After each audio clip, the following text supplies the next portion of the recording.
eyes fixed on silent glass, mind fixed on the month which passed. First was the ring of dust, second was the last. Hey guys, we're back here in the Jack Mason brand Airstream, and we're hanging out with the Living Strange. What's up, guys? Not much. We're excited for the show, so we're just trying to keep it contained. Yeah, I mean this is our first time in Austin, checking out South by Southwest, and it's really awesome. It's pretty bizarre in a good way, you know.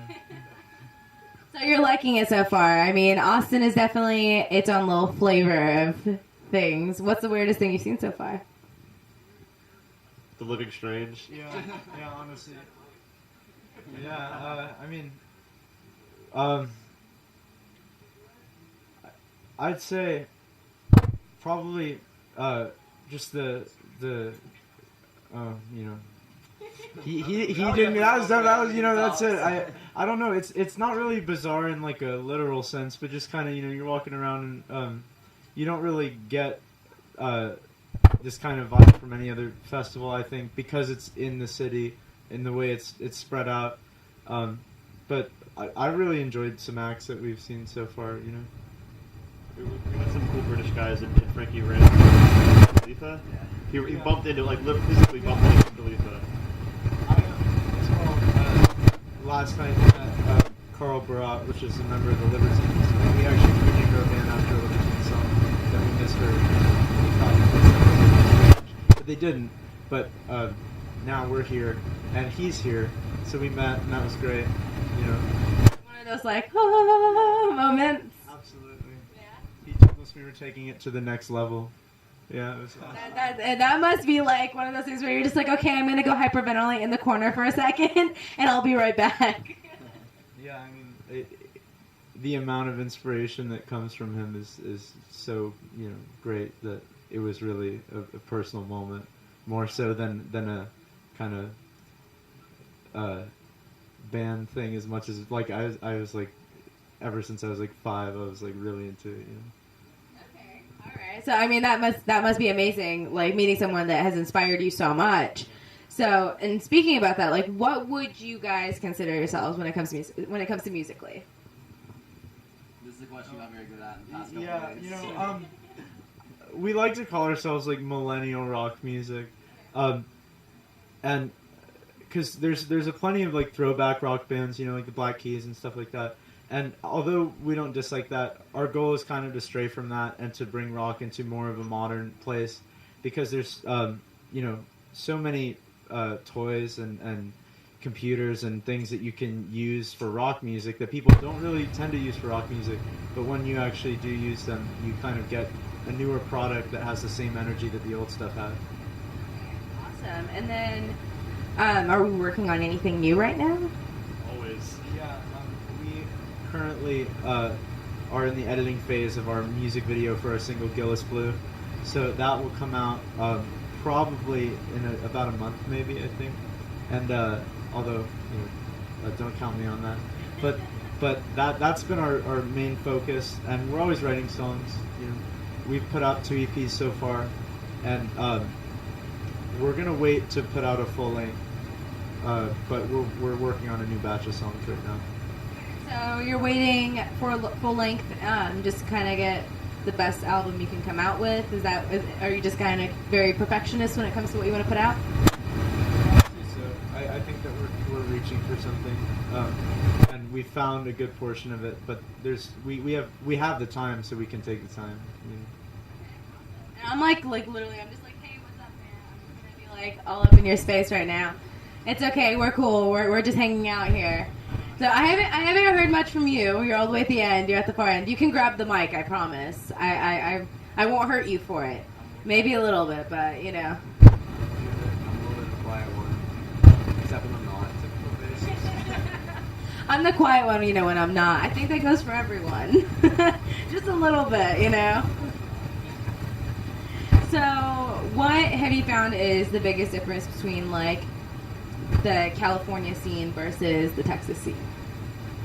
There seems to be more of a number of places that you can play here, if you're not, you know, very well known. because in Los Angeles, every venue, or not all of them, but a good deal of them are pay to play, and then when you get into that rut, you can't really get many young acts or many kind of local acts. And so those acts, although they do play shows, tend to do more like avant-garde, spaces and like art galleries and stuff like that. But maybe it's just what we've seen from South by. But it seems like everywhere you can play, and there's so many acts and undiscovered acts that have the opportunity to play. It also feels like in LA, I feel like I noticed more of a punk scene in LA.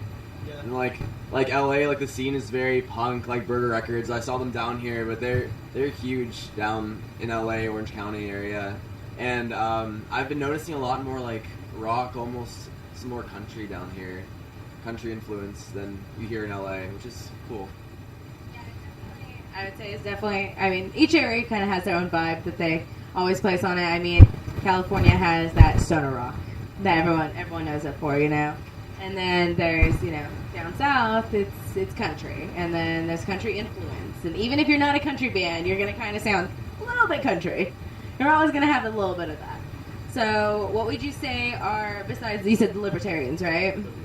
Libertines. I'm messing this up, guys. Okay, so libertines are one of your big influences. What are some of your big influencers? Arctic Monkeys, Radiohead. She's from Dallas, so. The Strokes. I mean, I've always been huge on the Strokes. Yeah, Jack White, Third Man Records is down here right now. We want to catch something that they're doing. They have their van that they travel in. I'm gonna throw in a curveball and say Thundercat, but that's just on basis. Yeah, there's definitely some of that kind of jazz influence in Frank's playing, but for the most part, there's the rock acts we like and the real kind of down and dirty acts. But it's all about the energy. We love Leadbelly. If you want to go back, we love Sunhouse, Chuck Berry, and Elliott Smith. Pink Floyd is a big one as well. It's like there's a lot of great music. You can never go wrong with Pink Floyd. Also, Muse's earlier albums, just really, really bass heavy, but really like interesting and just kind of different music. Big influence on us. Just like the intensity of like their first few albums. Like we try to bring that along. All right. So, what can we expect from the Living Strange in the coming year? Well, we're gonna put out our music video, and once we do that, we are going to start, I guess, promoting that as much as we can. And in the local scene, we play pretty much every month. We've toured in San Diego a bit. Perhaps a run up the West Coast, I think, would be essential. So, more touring. I'm sure there will be another release as well. Although we're kind of playing it by ear, but we're going to kind of just expand what we're doing now. Can we expect another visit to Texas? Maybe Dallas? Only if I can expect cheap plane tickets, really. Honestly, you're better off driving, man. You're better off driving, because then you have your own car to get around. To drive. Dude. Yeah, Uber. You have a smartphone. Uber it. Uber across the country. I thought we were trying to get cheaper than a plane here. But, thank you guys for hanging out. You can find us on Facebook under The Living Strange, livingstrange.bandcamp.com. We're also on SoundCloud, we're on Twitter, we're on Instagram. Just look us up on Google and you'll find us literally everywhere. They're everywhere. Find them.